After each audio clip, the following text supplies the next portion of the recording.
if you've been following the Stylized Guilty Gear shader series in Blender, I am now working with a new composition, new shading tree for Granblue Fantasy Versus. Not only that, but I figured out a way to bring the animations here into Blender. I didn't know about this. I just recently found it about it, and they all are brought into the NLA, which means a huge potential for anyone who wants to know how these things Hello. do Finally. play in the video Right. game. It's just fantastic. Here we go. Yep, that's it. That's Narmaya. Thank you, Sean And Powers. Thank probably you, you saw Turismo the Peninsular. link Thank video you, that I Sword Flash. posted before Welcome, everyone from else. a Alison previous, Meneses. interview Swordfish, they did thank in you for Softimage joining when they were Mr. Ducks creating Gaming. the first version of the Granblue Fantasy Versus. So yeah, the NLA, and this one is the action for the body. Action body. It's called 001. And okay, so I confirm that everyone is listening to my voice now. Could you please confirm if my voice is being streamed?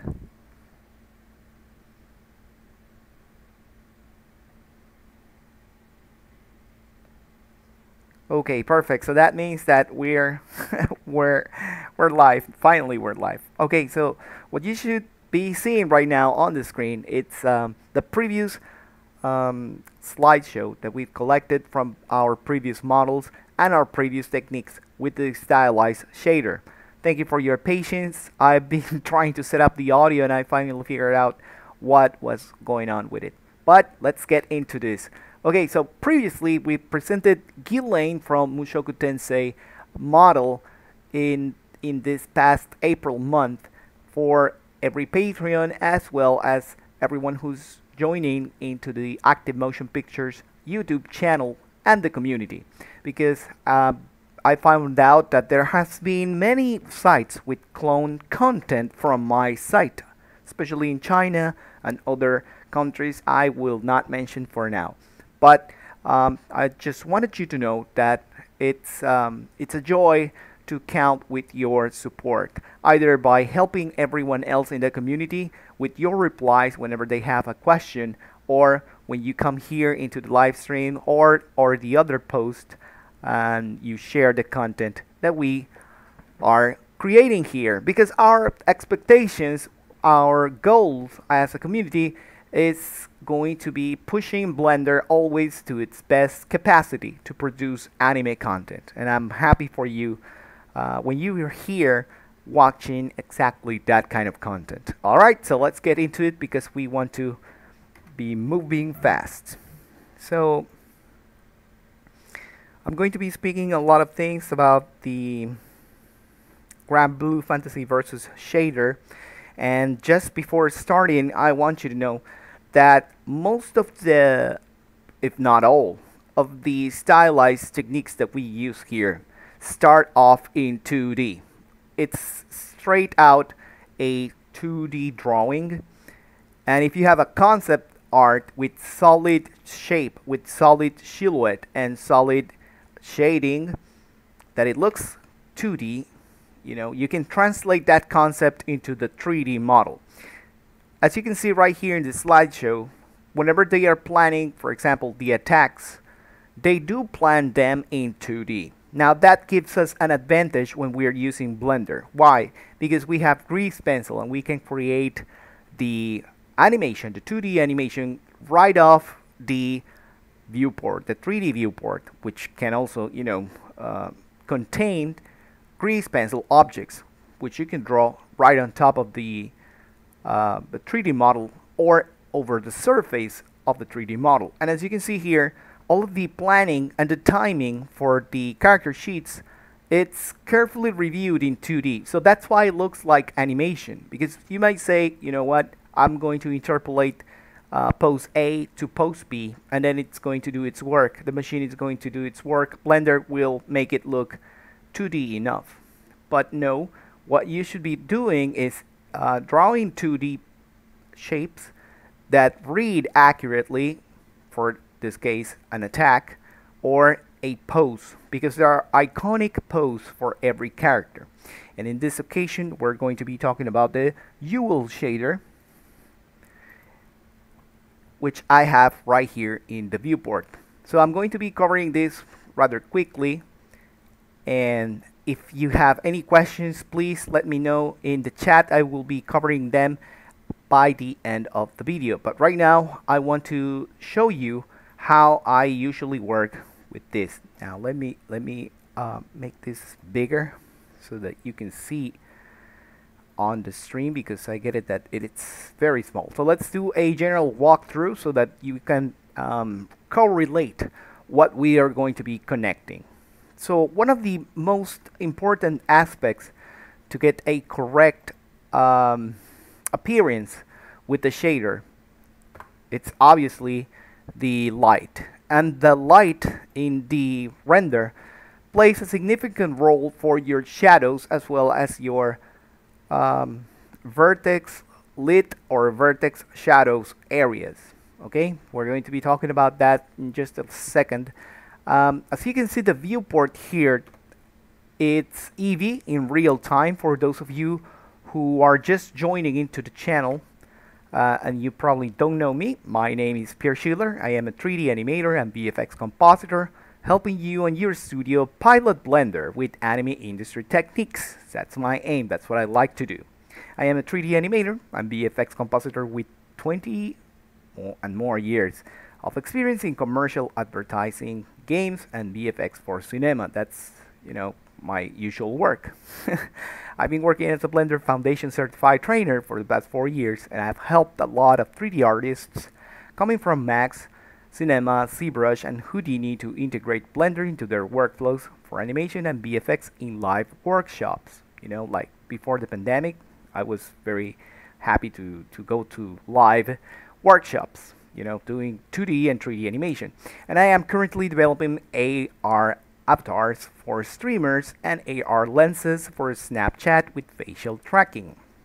I also work doing deep technical reviews with other partners interested in promoting their 3D tools for artists and studios for visual content creation. Basically, the technical part of any kind of application, I review it on this channel, and that's how we present new tools that you can also integrate into your visual production workflow.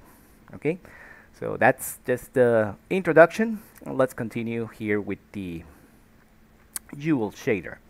So as you can see, we have YUEL right here. The model is from the game Granblue Fantasy Versus. I found this model, so I thought, you know what, we might as well connect it and make it work inside Blender. And as you can see, her shading looks perfect. So what we aim to do here, and this is just for you to know, is to explore what kind of techniques can help us gain or get this kind of look exactly like we see here.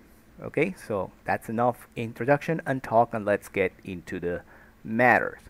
So the first thing we want to tackle, it's the original texture light color. Let me see if I can put this right here so that you can know how it looks. So this is the YUEL base TGA. Look how this texture looks like. Okay, I'm going to open the channels and I'm going to go into the alpha channel. You can see that everything that is white will be shown here in the alpha channel, and everything that is RGB, like for example the red, is going to show me what this has for the shader, for the texture. So if I ask Blender to see the alpha and compost and RGB channels, I'm sorry, then it's going to show me this. This is a YUEL based TGA. Now I have another one that it's called PNG, which basically shows the same spaces but with the rest of the completed work or the completed texture. So Mr. Schiller, what is the difference between one and another? that you will sometimes find models or textures inside files that are not really the original ones. When you have the original ones, what you should be seeing is that other alpha channel that you saw before, plus this kind of texture. Okay, so you will see the texture with the colors, but with alpha transparencies at some parts. Next, we have the ILM, which we have been thoroughly reviewing throughout the entire series. As a matter of fact, this stream is going to be into the Granblue Fantasy versus Shader series for 2021 in my playlist here in my channel. So you can check all the previous ones where we already covered this ILM map channel packing. That's how it's called. Why it's called channel packing? Because on the red channel we have this information, on the green channel we have this information, and on the blue channel we have this kind of information. So how do we know what is what? Whenever I create the shaders, I try to label them as best as I can. So the ILM map, as you can see here, needs to first be separated into the RGB channels respectively, and also the alpha channel is going to be providing additional information, which in this case are the internal lines. Okay, so the ILM map in this case for the red channel is providing the glossiness intensity, and the green channel is providing the shadows for the glossiness and hair. Then we have the blue channel for our glossy edges, for some of the shading, the most shiny parts, I'm sorry, that we have right here. And let's see what else we have here. There are additional internal detail lines, such as this one, for example. It's very common also on the Dragon Ball Fighters Z said that you find these internal lines, or rather detail lines, in a different UV map. So you have the normal diffuse UV and the light map UV, as it is called. So what it does is to have an additional UV map in order for the shader to work with the best resolution available. Now, another thing I want to mention right now is that this shader approximates what we create on Unreal Engine. The shader in Unreal Engine, it's different from the Blender one. You cannot just create this entire network and then export it into Unreal. It won't happen. Unreal has its own parameters to calculate the shading of the surface of the shader in this case, regarding all of these textures. So the way we do that in Blender, it's going to be something like this. Now, if you stay until the end of the video, I will publish this file, this exact file that you have right here, for everyone that is watching this stream. So thank you very much for that support. That's my thank you to you all. So let's continue. Another one thing that I wanted to show you was the Vertex Colors. Right now here in Blender, I can see the model with this very horrible normal shading. Look at this. And you can notice there are different colors in cyan and yellow.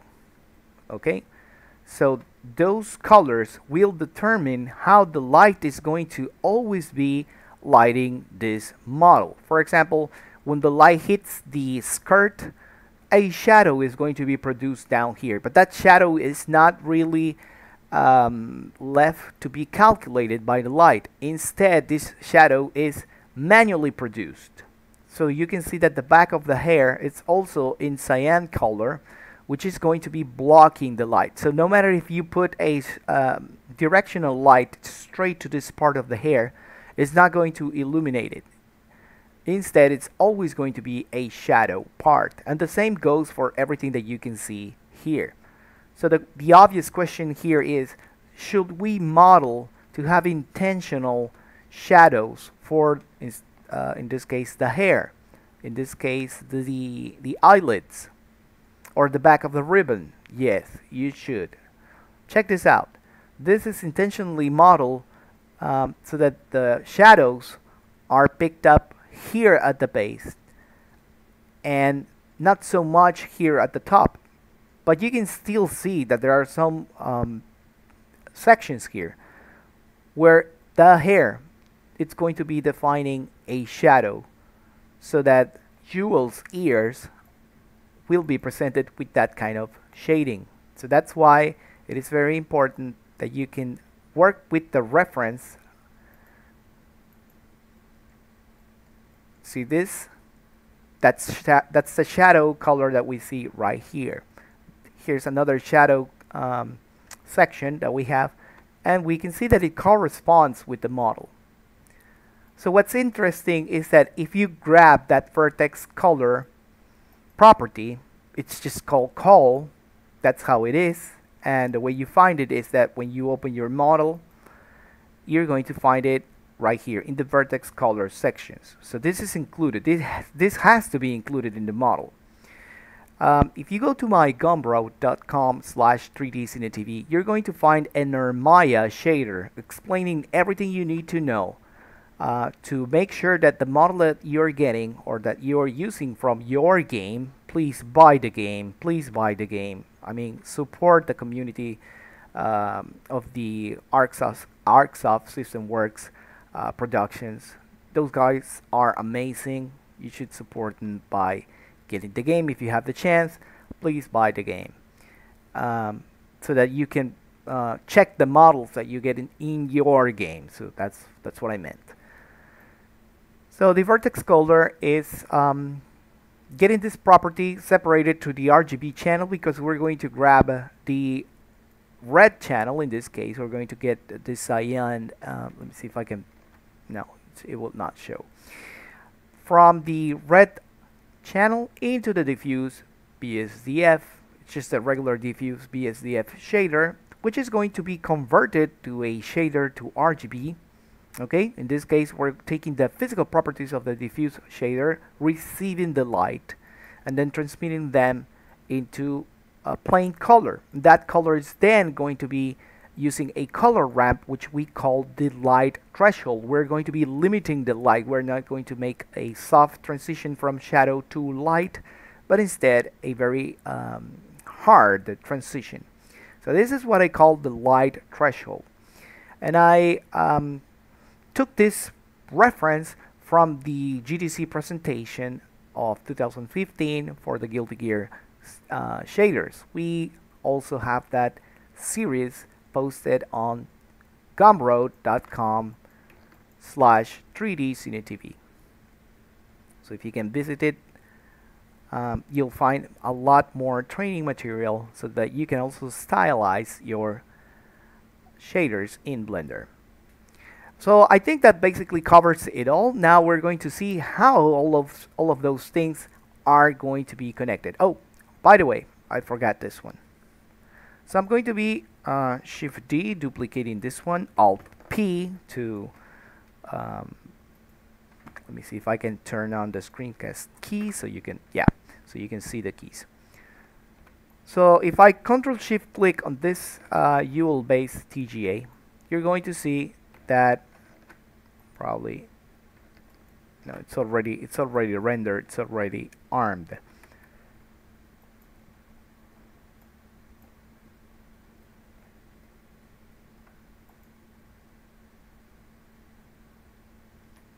You're going to see that this has the base color, and one of the things that we see on the GDC presentation of 2015 is that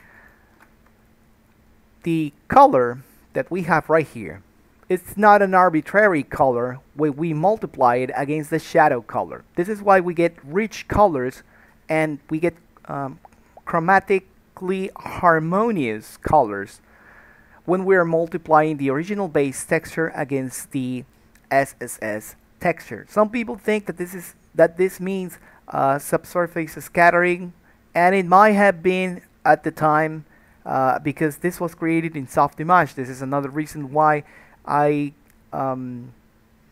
felt a big responsibility to bring all the terms and translations And the technical aspects from Softimage, since I was a Softimage user back then, into Blender as a real-time engine. So one of the aspects there is that you take your base color and multiply it against another harmoniously intentional darker color with your base texture. And this is why we know that the shadow texture, or SSS color, is going to be multiplied with a mix. This is called the mix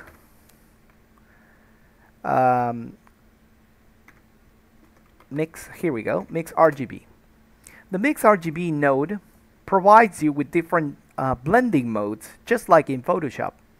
This is what I refer to the layering method system. Whenever you connect two shaders, you're going to have a factor which is going to act as a mask, and then color 1, which can be anything that has a property of color or texture, and then a color 2. And the transition between those two is going to be decided by this slider right here, which is called the factor, which basically is a mask. So that's what we're doing here. We're multiplying the base color against the SSS shadow color, and we get these results. I don't know why it's not showing them. Probably I did not configure something that I needed, but right now the node wrangler is not showing me individual connections. I don't know why. Anyways, let's continue. So this is the base color against the shadow color. Then we have the vertex shadow. Let me get real close so you can see this. Then we have the vertex shadows. We're taking just the red channel. We can choose any other channel that has information for the shadows. That shadow is fed to a diffuse BSDF, translated into a pure color, limited that color, and from there on this light threshold is going to play an important role by this defining masks factors. Okay, we're going to limit the gloss intensity by the light threshold. I'm sorry, and we're also going to be making the Fresnel light rim for the rest of the accessories that she has on the body. All right, so I guess that covers all the basic parts. And since I don't know why I can't see, this is just weird. I should be seeing the immediate result. I don't know why I can't see the immediate result. Let me go back to material, but no, it's not showing it. This is so weird. And I need to show you that. Let me see. The background, no, that's okay. What about the object? No. What about flat? Okay, here we go, flat. I guess. No. I don't know why it's not showing me the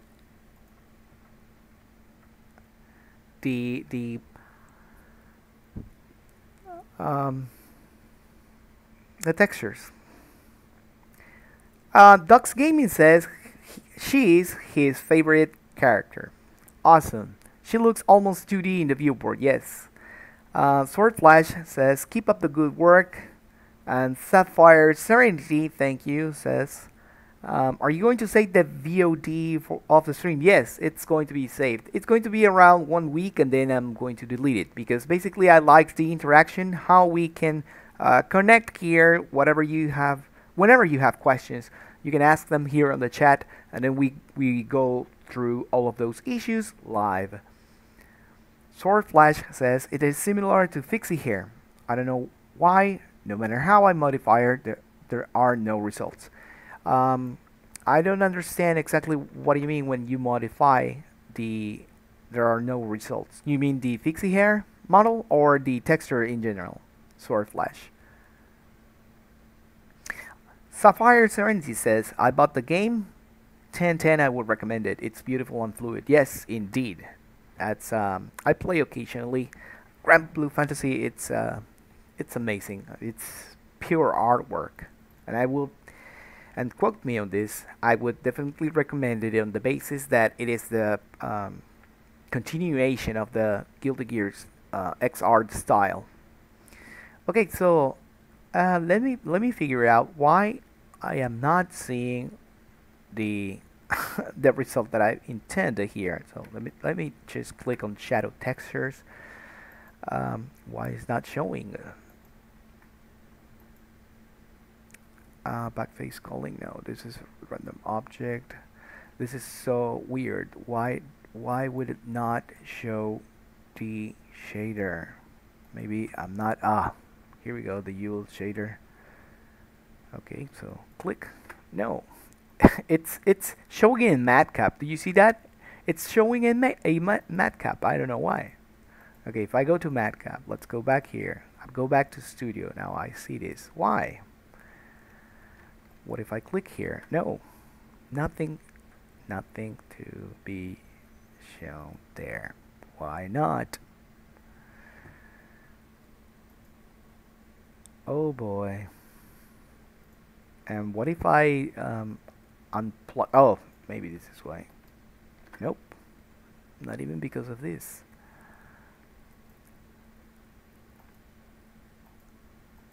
I had been preparing this file for a long time, and it has to happen.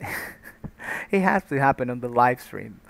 Believe me, this was already ready to go, and then it, just happened. This weird stuff.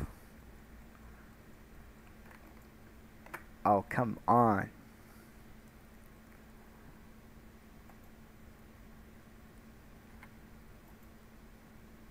Okay, this is solid view, and I'm looking at the shadow texture. Okay, here we go. So, okay, I guess the solid view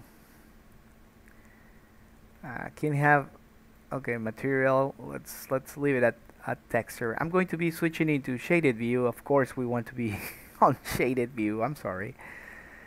And right now, I'm going to Control Shift, and then left click. We're back on track. And then you're going to see what this base texture has. So as you can see right here, the model is separated with this black and white mask, which is very important when you're creating your different zones for your character. Since she has very shiny parts here and shiny parts here, those are masked out in white. And you can also see that we want those kind of shiny parts right here, but not on the skin or on the face. Her suit, again, is going to be receiving light. That is why we have on this light texture color this kind of approach into the mask. Now check this out. If I click Control Shift click here on the texture color, then I get her entire texture in flat colors. Okay, but we want her to be reacting to the light. But you will see that this transparent BSDF shader is connected into the alpha. If I get this out of the way, probably it's not showing right now, but you will usually find that here we go. This is how you will usually find this, and then people say, oh no, it's broken, I cannot use this kind of shader because it's broken. Okay, something is weird, I don't get it. No, what you should do is to check out here in options that the blend mode is set to opaque, okay, so that we can see the entire front and back of the character and not with back face culling. That is going to be left for the outline, but not for the immediate physical shader that it's going to be using. Not actually physical, but the texture network. Okay, so I don't want to spend too much time on this already because we have covered the basics. But everything that you want to see is going to be in the file that I'm going to be giving away at the end of the stream. So stay tuned because I'm going to give you the URL for you to get it. Now, the contrasts the shadow of the glossiness and the hair. Let me see if I can switch here. Oh yes, here we go. Finally. All right. It's like the stream just started. So from the ILM, we're going to separate the RGB channels. We already saw them. And from there, I'm going to be picking up the green channel, which contains the shadows of the glossiness for the hair. And since I am Control-Shift-Click in it, you can see that this contrast that I'm creating here is going to work against the hair shadow times the light threshold. And that's why we get this kind of nifty shadows in her hair, because they have been already created, like we saw before, in Vertex weights, if we can say it so. See that?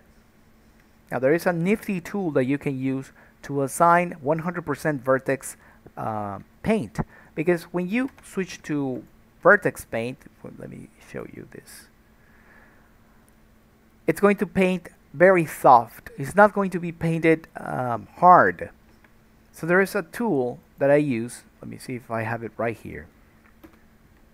I think I have it right here, which is called, let me go to weight paint, I think it is, yeah. It is called,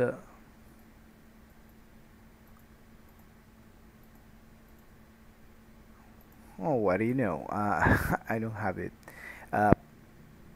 Paint weight. Oh, I'm going to be leaving the URL down here in the video description after this stream.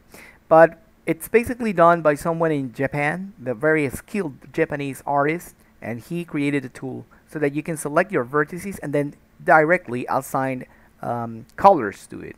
It's very useful for creating this kind of anime stylized content.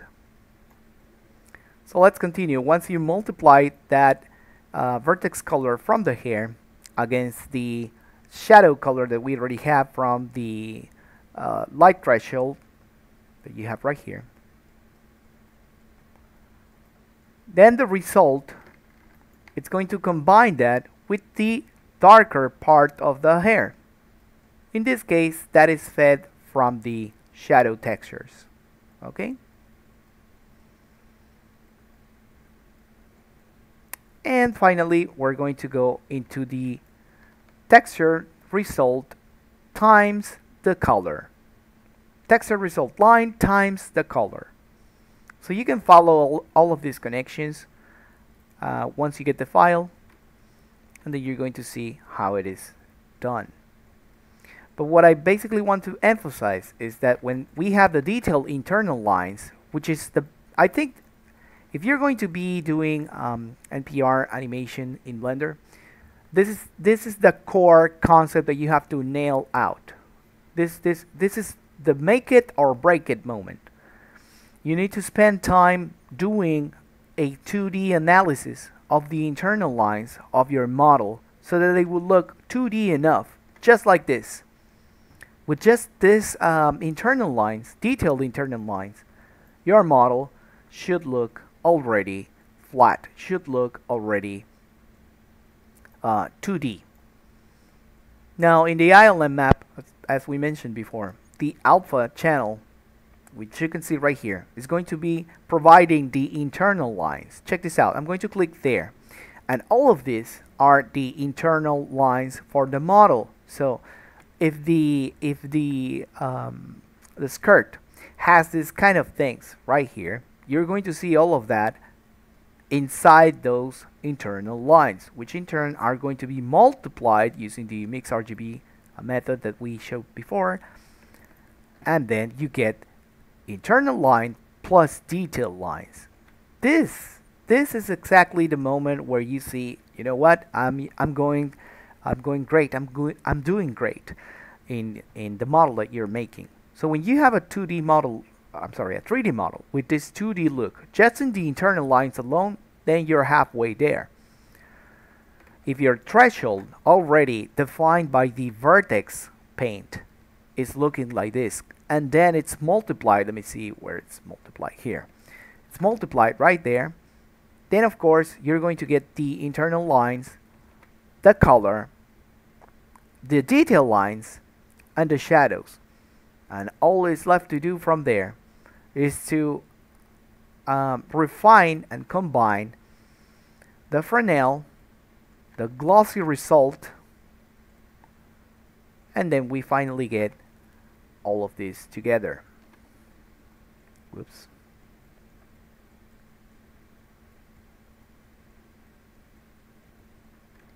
The Fresnel is nothing else but just the layer weight that is coming from the glossy intensity from the ILM map from the red channel. It's going to feed it. We're going to limit it using a color ramp that is going to be added, okay, as a Fresnel in top of the glossiness. This is the shadows of the glossiness right here. Gets added on top, and you can see this white line around the model, this white Fresnel.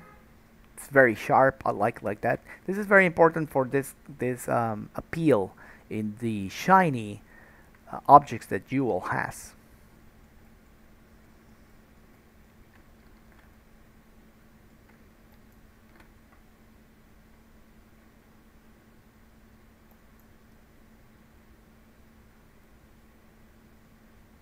And right now it seems that I lost the light emission, the light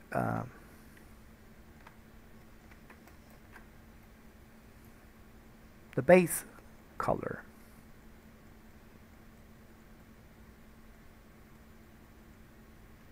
Maybe it's something I unintentionally unchecked.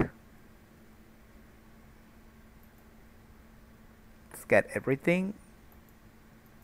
Indeed, we can also move the light. Oh, this is another important thing that I wanted to share. Now, there are a lot of users, a lot of people who come here into the channel. They always tell me, you know what, my model looks very crappy in the shadow section. Why is this? Why doesn't my model look nice? My light, shadow, my lights and my shadows are breaking. They don't look well. They look very choppy. What is there to do to fix all those choppiness? Well, it happens so, and I was exploring this concept in Unity as well, in the Unity game engine, that when you come here into the shadow section here on the render tab, on the shadow section, you have the cube size and the cascade size. This cascade size, basically I use it in a low value because if I go up, I might find artifacts coming here and there. Another thing that I do is to mark soft shadows. If I don't mark soft shadows, this is the result that I'm going to be getting. So if I put 1024, I'm going to get this kind of result. If I use 248, I'm going to get this kind of result. And you will think, you know what, instead of going into a softer shadow mode, it's going to be a nasty cut out mode. I don't like that. And if I go to 496, well, it somehow fixes some of the problems that you see right here, but then we have other issues as well. So none of this is really like helping us. So what I tend to do is to bring to the smallest size of the cascade shadow and then use a soft shadow. So that will, you know, soften the shadow for the model. I don't know why this is not working as intended. Let me reopen the file again so we can continue working.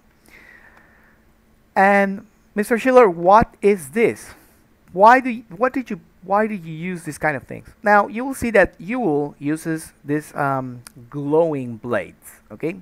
And back then when I armed this shader for YUEL, I was testing out how the depth of field was enhanced in Blender. Well, at that time, the next Blender version. So it was very choppy. It was very nasty, and that's why I sincerely thank you for being patient to wait this shader here in Blender. Because in this stream, you can see that this is a better, much better depth of field appreciation on the lens. Okay, it's much softer. It's awesome. You can even see that back here on her hair. Let me maximize this. You can even see that back here on her hair, it's also very soft, very nice to see. In the previous Blender version, it was kind of blocky. It wasn't that bad, but it wasn't this good. Now it is better. It's better to see it this way. You can see here, this is blurred and this is focused, and it's very much like you would expect in a 3D depth of field camera. So it looks just marvelous. Alright, so that's that. And if you go to my Patreon, let me see if I can put the link right here. I don't know, probably you're just seeing the Blender. If you head over to patreon.com/3dcinetv, I'm going to be uploading the as a matter of fact, if you check the latest post, I'm going to be uploading the YUEL shader right this moment. And now we're going to go into the Q&A. So if you have any questions about any kind of shaders that we presented here in the channel,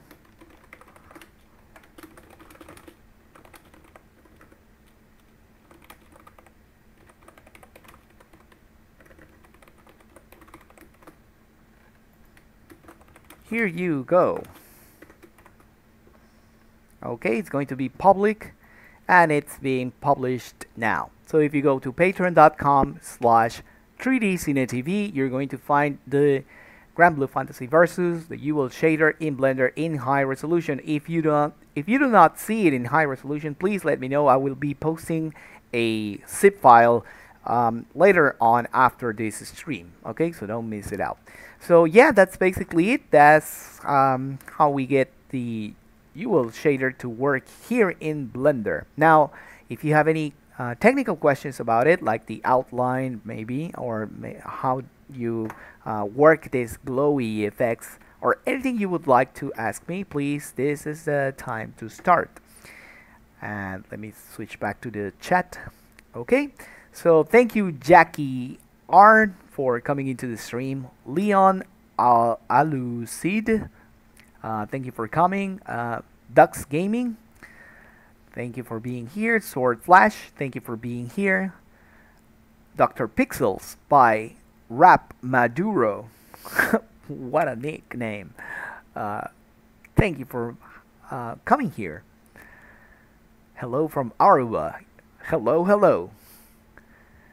Mr. JFG73. Thank you as well for being here. Now, I also want to thank these amazing patrons who make this video possible. Okay? Why is that playing? So, I don't know if you have any questions for the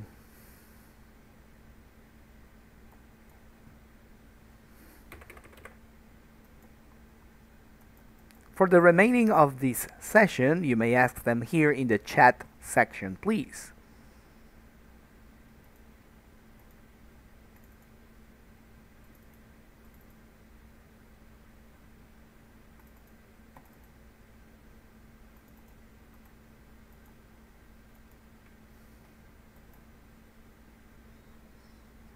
These are the patrons that support this channel, and we are very grateful for their support.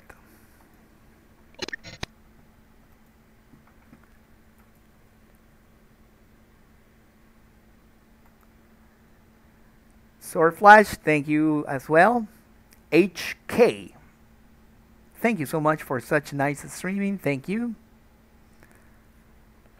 For some reason it stopped. Silly Lathe Tan asks if you take commissions for setting up a model. Sure enough.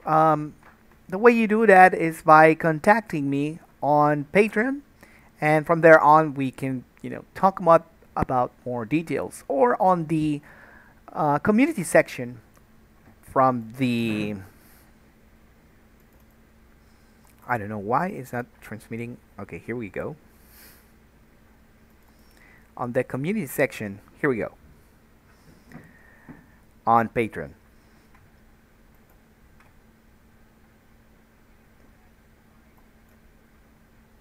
Okay, please let me know if it's live, because at the moment I don't know what happened to the stream. I'm not seeing my feedback.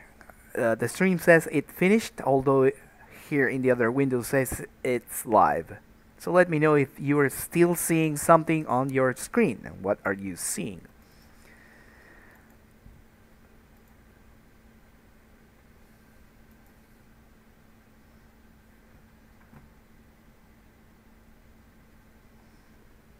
Okay, so let's continue with the Q&A. We have like 10 minutes for this, or 20 minutes, depending on what we're doing. Thank you so much, Dux Gaming. Is it possible to achieve this shading in Unity Engine? Kind sir, Dux Gaming, yes it is. And I'm very happy to communicate that I have been experimenting for the past 2 months. Yes, no, not one, but two. 2 months, especially to stylize shadows. Because something that you can do in Unity is to grab, already pre-packed shaders and make them work for you. And that's awesome. But the way it works on Unity, especially with the toon shaders that are out there already, it's basically boiling down to the shadow factor, and that has been something that I have been testing a lot, and I will be doing a video about that, because I have gotten so many requests as to how to translate this kind of shading into the Unity environment. And yes, I am going to be doing a video about that, or probably a breakdown of the advantages, the pros and cons from each shader. But yes, it is possible, and so far I have gotten very good results. I'm very satisfied with that. As a matter of fact, I'm going to tell you something, Mr. Dux Gaming. There happens so that the avatar community in the general internet has created, or actually are joining, one of the top elite sites, which is called the Hololive community in Japan. The Hololive community, it's a group of VTubers or V-streamers, virtual persona avatar streamers that have a lot of followers. And when I tell you a lot of followers, I'm talking about 2.3 million average followers. So yeah, it's a pretty huge community. So what they do is they use Unity to get awesome toon shading to get to the VR chat avatars, or how's this called? Live 2D, when they are 2D drawings.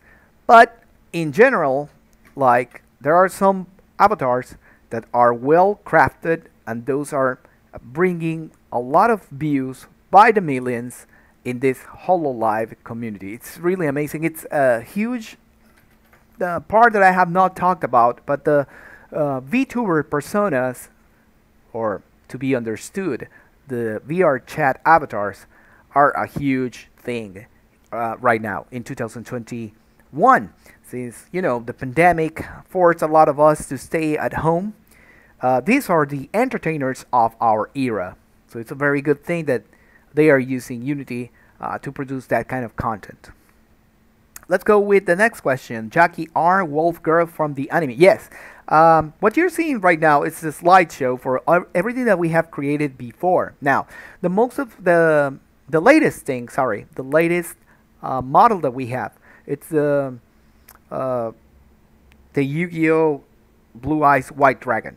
Now, that White Dragon looks fantastic as it is, but I think that I can, put some more flavor into it, specifically using procedural shading. And that's something I did not have the time to do it, but once I get the time, I will try to do another Yu-Gi-Oh! Model from Season 2, specifically with Season 2, because those are very contrasty.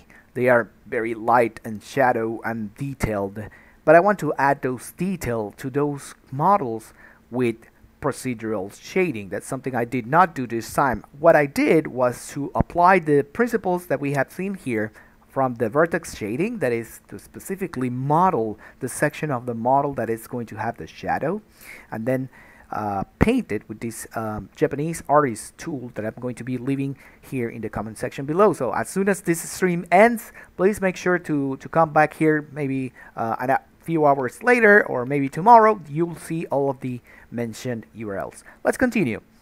Leon Alucide. It is life is at your blender for big breast. Okay, I don't know what you meant, but Ghislaine from Mushoku Tensei, yes, she has big fighting breasts. In real life, you know, if women work out, some of them, you know, have big proportional body structures. Let's leave it there. So Sword Flash, for the sharp shadows, it is better to use the shaders or just draw them, since I am in a pathway of either drawing them manually, like in the tutorials, or let the shaders and the UV map do the work. Okay, it depends. I would recommend that you use that technique in hair, specifically in hair, because that's where you want the sharpest corners. But if you are running out of time, it is best to go with the texture, with a drawn texture. Okay, so that I'll tell you, it takes a lot of time to do specifically the corners and the edges to delimit the shadows on the model itself. But if you're running out of time, like if you need something done 2 days or 3 days, I would strongly recommend that you go with the texture paint. Sapphire Serenity, how do you control the inverted hull for the outline thickness? Now that's a good question. That's a very good question. I don't know why I am not seeing my stream live. I'm looking at it with delay. How do you control the inverted hull outline thickness? Okay, perfect. That's a good question. Let's go back into the general. And let me get into, maybe we can work with this. Okay, so what I usually do on my models is to, yeah, sure, let's use the head. So as you can see, here's my model selected, which is called head height, because I have already explained in the previous Guilty Gear series that these games use two heads. One is a high resolution head and another one is a low resolution head. When you're fighting away from the camera, the low resolution head kicks in, and when they are having the winning cinematics, they come close, the camera comes close, and then it presents, or it swaps for the head high polygonal phase, and that's why you can see a lot of details over here. So what I do generally to manipulate the thickness is to use the vertex groups. Let me see, since this is already assigned vertex groups, maybe it's not going to work here, so let me try one new file. So let's say for now that you have a Suzanne the monkey. Now this is going to be good because it's going to be left here in the stream. We have Suzanne the monkey, right? And we're going to assign it just a simple yellow shader, just because. Let's create this in a snappy. Thank you so much for that question. That question gets asked a lot. Let's go with a diffuse shader. We're going to create our light threshold and color. RGB to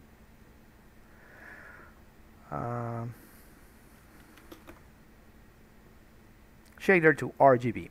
Like I mentioned before, this is a converter. We're going to get the physical properties of this. We're going to transform it into pure color using this. And since it's a color, we can now use mixed shaders, or in this case, a color ramp shader. So once we have used this, we have our basic light threshold. I'm going to be adding a light. This is another important thing. I get this question a lot. I use a sun.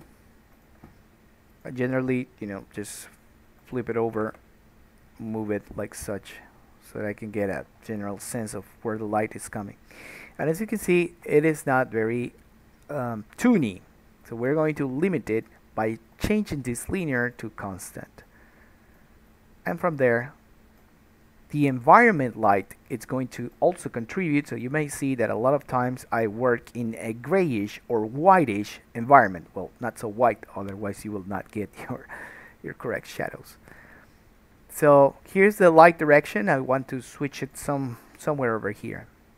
And now we're getting the issue that we spoke about. See that? We're getting this dented shadow area, and I like that. But anyways, let's continue so we can see this entire thing. Shift P and then F2. This is called light threshold. With this, we have already limited our shadows. And I bid you to do this, please always mark this in a blue color. Why blue? Because blue, it's easier to see whatever you do your things. And now we need to define a color. So now that we have the light threshold, it is easy to use this as a mask. So you can imagine that the dark color is going to be assigned one color, and the light color is going to be assigned another color. This is then used as a mask. And if you remember, we already spoke about that. Since we have the mixed RGB shader, guess what? We have a factor right here that we can use as a mask. If you're going to take away something from this stream, this is the best and a most important part. Now we're going to use an emission because we want a constant color to be emitted from the surface. But Mr. Schiller, nothing is going on. Of course not, because we need to define two contrasty colors. Let's put this on black again. And as you can see, this is going to be a pure white. Now we're back on square number 1. But now we know that the first color is going to be the shadow, and then we know that the second color is going to be our light color. So let's paint that. I want to use a yellow, and then the light color, the shadow color, is going to be an orangey one. And I like it like that. So how do you create that thickness or that outline that we want? Simple. Go to the edit mode. Select everything that you have right here and add it as a vertex group. So I'm going to click here for the plus. I'm going to rename this. This is called thickness. Then I'm going to assign everything to a 100% weight for this thickness. Okay.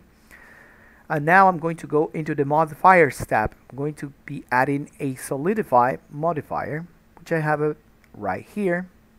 Solidify. It's right here. Okay. Click that. In normals, I'm going to flip those normals because that's the only way that you can see the underlying geometry. You're going to flip the normals. We're going to create an outer external hull. That's why it's called the inverted hull method. And in the materials, it's going to ask us, hey, what is the material that I'm going to be assigning to this thickness that you're going to be creating? So we come here into the material and we see that we only have one. This is going to be called orangey or goldy or whatever you want. But now we're going to create a new one. I am going to duplicate that. Watch this. I'm going to select the same one and then I'm going to click here to duplicate it, and this is going to be called orangey outline.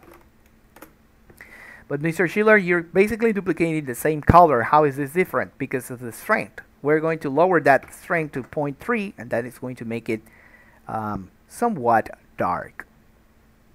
Back into the modifier, now we have the material list, which is 0, orangey outline is 1. So we know that we're going to be using the material offset set to 1. Okay, fantastic. Now if you press N, you're going to come here into options. And what you want to do here is to activate the backface culling. And when you activate the backface culling, that means anything that you see with the flip normals, it's going to be drawing an outline. Yes, Mr. Schiller, we already knew this, but how do we thicken this? We explained that technique into the Fixy model. And what we do there is to go here into the weight paint. Okay, check this out. We're going to go into the weight paint, and as you can see, everything is red. That means everything is going to be affected in the same way in every vertex. We don't want that. What we want is to come back here into the vertex group thickness And I'm going to be coming here into the editing. I'm going to be assigning a weight of not 1 but 0.5 to everything. 0.5. That means that whatever I was creating the outline, now it's going to be just half of that thickness. So I'm going to assign 0.5 to anything I have here. And whatever I paint with the vertex weights, it's going to add to 0.5 to something else. And I want to add to 1. I can do that either by selecting specific vertices or by directly using the weight paint tool and then specifically painting that area. For example, and this is where comes the artistic eye to create this kind of things. If I have my model like this, and please remember, when you're working in a 3D model that should look like 2D, you need to think in 2D. Therefore, when you're creating this Suzanne head in paper, you will probably have these angles down here very thick, this very thick. All of these weights down here should be very thick, and the weights at the top should be very thin. Why? Because that's the way we are creating weight in the line, and this is a very important factor and concept that sometimes it is overviewed. You know, it's left behind, and it should not be like that. Because if you're creating something artistically, you should, you know, concentrate on the silhouette and later on refine the line weight. We can do that also in 2D, specifically with the grease pencil tool when we are creating 2D drawings, but that's another issue for another time. And now I'm going to weight paint, and then I'm going to use the weight to 100%. You can see right here, up here, I don't know if you can see it, I'm using weight not to 0.5 but instead to 100. Why? Because I want to assign now all of my Solidify vertices, this 0.5, and you can see right there, is not very much thick. But if I want to make it thicker, I'm going to be using the weight paint, and then I'm going to be painting the ear, for example. And you will see that this specific segment of the ear, when we go back to object mode, has got to be thicker than all of these other lines. So let me reselect all of that. Let me assign probably something more noticeable like 0.3. Assign. I'm going to go back into my modifier. See, this takes time to be speaking and also working, but you'll get the idea. That's the important part, that you'll get the general idea. Okay, so I'm going to be using that kind of thickness, and here we go. So weight paint, and now we're going to paint this a lot. So in the ear, and down here on the lower part of the monkey, the line is getting thicker and thicker.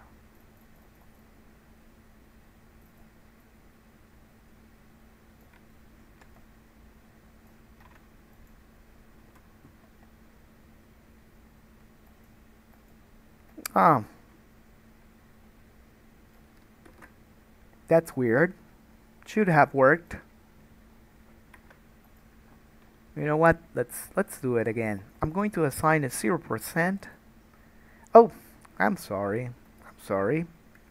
We were working just fine. 0.3. Let's redo this. Assign. I totally forgot. I'm sorry. To assign the vertex group. So when we have everything selected, you need to assign it, obviously, the thickness vertex group. I'm sorry, I forgot. So yeah, again, 100%, and now you see that the line is thickening. I really apologize for that. It's so obvious sometimes that I forget to do it. So, Mr. Schiller, what is going on? What is going on is that we assigned everything to 0.3, so everything is just a thin line, very thin line. You can see that right there. But whenever we're painting something with 100% influence, that 100% influence is getting this kind of thickness. So if you want this even thicker, that is going to be affecting the thickness group. So obviously it's going to be proportionally thicker. If you go back to object mode, you now have in those zones a bigger thick line than the ones that are not 100% painted. And as you can see, if you rotate the model, it sustains and it maintains. So you can see this is a true artwork form where you need to plan your silhouette. I'm sorry, let me just drink.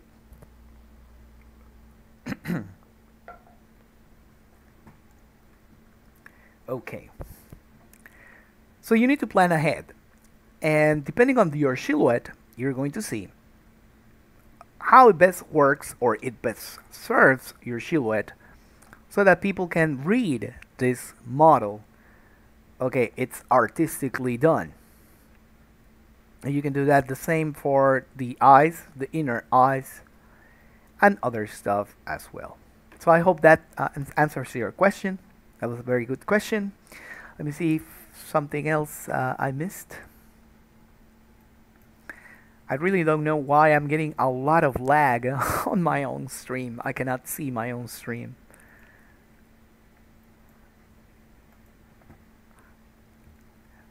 Okay. So thank you. I personally make a Vroid. I'm currently working on a project, but I can't get my toon shaders to give me results. Yes, that's what I was mentioning before. Ducks Gaming. I will be publishing something in the next weeks. Okay, so let's see what else. Leon, Mr. Leon, and yeah, my weakness is woman chest from. Okay. Yeah, how to handle the hair. People seem to struggle to make it and shade it. The way I use is too much vertex, and if I decimate it, the vertex is going to break. It's going to break. Okay, Leon, you can go into my channel, check out the videos where it says easy anime hair or something like that. It will help you to parameterize your curves. That way you can optimize your hairs, and then you control join them. And you don't have to do much fuss because you have already optimized your hair instead of re-sculpting it or instead of doing any other weird things. It shows some methods as well for flat hair and stuff. Jackie R. should cut this section out of the stream and make it a separate video for your channel. Yes, I will. I definitely will. That's why I prefer to interact with you guys this entire hour. We're about 1 hour and something, I guess. Yes, 1 hour and 12. So basically, we're almost done. And yes, I'm going to be separating these topics. I have already created a playlist that you can check out on my channel about all of these issues, all of these techniques, rather. So Sword Flash says, so to reduce those lines, just give it a no weight. Correct. Yes, sir, you got it. You got it. And now you can do that procedurally as well, because if you assignate all of that, I'm not going to do it right now because we're over the time now. But if you use textures, okay, you use a new texture, you can also make this line wiggle and jiggle and also make it very sketchy. You can use procedural textures assigned to the vertex group. I think I will do that somewhere. Because that's a really interesting technique. That's how you can make painterly strokes over your outlines, and it's very important. It looks very stylish. I think there is this guy who is a piggy, and there is this other character. I think it's from a French game. It looks very painterly. It looks awesome, and I think I should try to put a video about that. Alright, let's go. Jackie R. Will be cool to have your patrons submit their toon files for you to do some basic troubleshooting. Yes, sure, indeed. That's the idea. That's why we have Patreon, and that's why we have assistance here in YouTube to the YouTube community tab. So here in my channel, you can check out the channel, go to the community tab, and then you can comment with a link for imgur.com to link your file. And you can comment, link your file, let me see what you're doing from Imgur or from any embedded website that embeds images, and then I can check out your model. I am happy to help. That's my idea. Okay, so here goes. 2021, for me at least, it's the year where I really want to go all out regarding 2D and 3D integration, because Blender is mature enough now to do that. I started this 4 years ago when I became a Blender Foundation certified trainer. But at that time, the tools were very limited in some aspects, and also, if you remember, 279 was the transition to 280 with a lot of revamping into the code here in Blender. So it wasn't like a huge wave change. But now, since all of those wave changes have been settled now, and we already know how to work with most of these things, most of those tools have been refined, and therefore it is time to mix both environments, 2D and 3D, alike to create anime style productions. Because if you love anime, then I guess you kind of like this content, and thank you so much for that support. It really helps the channel and also the community. Thank you, because every one of you make this possible. And probably if you are my patron, if you're listening to this, if you are my patron, it's most likely that you're going to get an Attack on Titan fan sculpt for Annie this month in May. So you may probably want to check that out. I will also be publishing some of the progress here in the community. So if you are considering becoming a patron, that could be a good chance. And of course, if you become a patron, you support this channel and you have access to a lot of the previous files that we have already shared, models that we've shared, techniques that we've shared there. And of course, you have the chance to directly share pictures, directly share messages with me. And I will be happy. I will be happy to assist you. Okay, this session cannot be any longer than this, and I'm sorry for that because I have my arm hurt. As you know, I work in a lot of content, either with clients or commissions or personal work. So my elbow has been hurting a lot lately. So that's why I did not work as much in this session like in the previous live streams. But I hope to get better soon. I'm taking medicine, and I need to rest a lot. I also wanted to comment that there is a nice, awesome, probably you knew about this and probably you don't, but there's a nice, awesome application for your phones, either if you're on Android or if you're on iPhone, that it's called Deckboard. And I bid you to check it out. I'm going to leave this description link down in the description of this stream. The Deckboard is just amazing. You can connect your phone and then trigger by tapping into the screen of your phone certain commands that you have previously tied to Blender.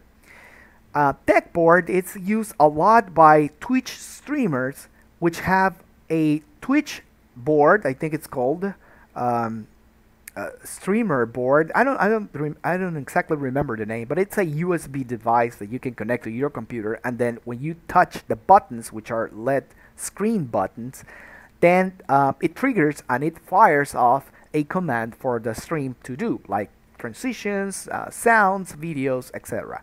Well, you can basically simulate that with Deckboard as well, but I'm testing it for Blender, and that's the magnificent thing, because I have been modeling and I have been sculpting and I have been using certain add-ons triggered by custom shortcuts from Deckboard. So if I'm sculpting and I want to bring out the sculpt wheel from JF Matthew, which is an amazing developer, by the way, you should check that out, the sculpt and paint wheel for Blender. I can push that button there in my phone, and then it triggers the command and it launches the interface, the UI interface for that sculpting tool. And if I'm painting, for example, that was another nifty thing. If I'm painting, you know how you always have to go back and hover your texture to save it, and then you go Alt-S to save it? Well, you don't have to. You can just reroute and remap that Deckboard in your phone so that you can touch the screen and then you will automatically save your textures.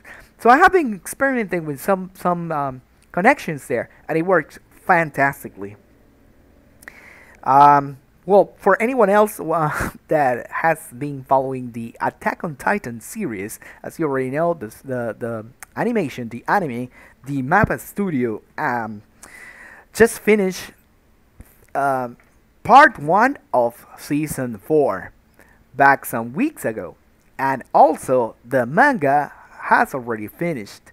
And there's a new chapter coming out. I think it's chapter 139 for the manga. And if you have been following those series, it's going to be just awesome to see some of the arcs already being completed on those chapters. And let me just tell you that MAPPA Studios did a great, awesome work for 2020 and in the middle of the pandemic to have adapted an entire studio to continue to produce effectively the delivery dates for such show. It's just impressive. That alone is just impressive. So we're going to be honoring, or rather fan doing, creating the female Titan Annie and just a bust with sculpting. Okay, I'm not going to say anything else. You'll see it later on the posts. And that's it. Yep, 1 hour and 30 minutes, and I guess that's it because I don't want to make this stream too long. People is going to check it out, and I need to segment it so that people will find what they're looking for later on. So yeah, it's a good idea. Leon says we can see the problem in the community. Yeah, I see from many modelers, and they got that issue too. Keep up the good work. Wow, it's crazy about this kind of content. I'm not good enough at 2D, and since I know BNPR and some 2 anime shading, I can use it for something like comics. Yes, sir. That's the idea. Blender on mobile. No, it's not Blender on mobile. It's the controls, the buttons that you can press on your phone and then trigger commands on Blender. I know, it's mind-blowing. It's just amazing. You can configure it. Instead of using the keyboard, you're going to be using your phone. That's all I'm going to say. Okay, yeah, it's like a hardware add-on, except that you're using your own phone, and that's a good thing about it, because you can customize it with the desktop counterpart. You install the application on your desktop, you communicate then with your Wi-Fi to your phone, you set up your phone and the commands to trigger it, and then you use that. I'm going to be doing a video about it because I really like this kind of workflow, and I think it will extend. So Mr. Schiller, you mean that with all those 3 or 4 old phones that I own, you mean I can install Deckboard on all of those phones and have a multi-layer panel control for Blender from those old phones? Yes, sir. I am glad you have that kind of ideas. Okay, thank you Sword Flash for coming into the stream. Thank you Chada Jai, Jackie R, Steffi, Serenity, Sword Flash, Jackie R. Again, Marcos Gonzalez, extra chapter. we should sure do an extra chapter about it. Okay, anything else, please leave those questions in the comment section below. Thank you very much. I know the time has been very short, and I sincerely apologize because my arm really hurts, but I hope to be well and back in shape back on Monday. So thank you very much for that. And the next episode about the Granblue Fantasy versus Shader is going to be about Zoe. Zoe probably has the most complex shader, and we already have seen what Normaya looks like. We already have seen how the armature in, the armature, the shields, the shiny parts on Zeta looks like. And now we have seen what YUEL looks like as well in mask, in hair. And the final one, the final shader is going to be the Zoe shader. And she's got the most complex one, and we're going to try to do her with the dragons, okay? Let me know if you are interested in that, because all other characters also have weapons and also have all this entire workflow done for the weapons specifically. Yes, they do have those textures as well with the ILMs and the glossiness and all of those good things. And finally, for the Blue Eyes White Dragon, the Yugi shader, we're going to call that the Yugi shader because it is. That's going to be a series long far down July probably, where we have more demo scenes for those Blue Eyes White Dragons. What you have seen right now was just a quick 15-minute test animation, but it works, it looks good, but it can be enhanced. So up until then, I will expect to show you more tips and tricks about the Guilty Gear Stylized Shader series, the Granblue Fantasy versus Shader series, and as well as other anime stylized shader series in Blender. Wow, that's a mouthful. Anyways, if you want to check out more training material, please go and visit gomro.com/3dcinetv, and there you will find every other previous training that we had. And if you consider to support this channel, check out patreon.com/3dcinetv. If you don't want to become a patron per se, you can follow the channel, and then you will get the public updates that I currently do on that social network. Thank you very much. This has been Pierre Schiller. And for everyone else that is listening to this stream for the first time, congratulations, you completed this episode's mission successfully. You know what? You should try Blender. Try Blender. Blender is powerful and beyond industry compatible.